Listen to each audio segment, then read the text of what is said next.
Have you ever wondered what's behind the scenes of crypto exchanges? Today we are looking at 10 surprising facts about Kraken exchange. Let's start with number 10. Number 10. The Sea Monster. Kraken isn't just a name. It comes from a legendary sea monster. Number 9. Not actually Kraken. The company behind Kraken isn't actually called Kraken. Its legal name is Payward. Number 8. Kraken is born. Its first launch post was literally called Kraken is born.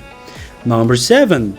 Professional pirates. Kraken even calls its teams professional pirates. Number 6. Remote first. Kraken says it's a remote first company built for people working from anywhere. Number 5. Bitcoin 1394. When Kraken was born, Bitcoin was only $13.94. Number 4. Football sponsor. Kraken's name even appeared in football through Atlético Madrid. Number 3.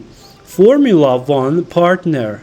Kraken also entered Formula 1 with Williams Racing. Number 2. NFT marketplace closed. Kraken once had an NFT marketplace, but later shut it down. And finally, number 1, 2011 to 2013. Kraken was born in 2011, but its public exchange launched in 2013.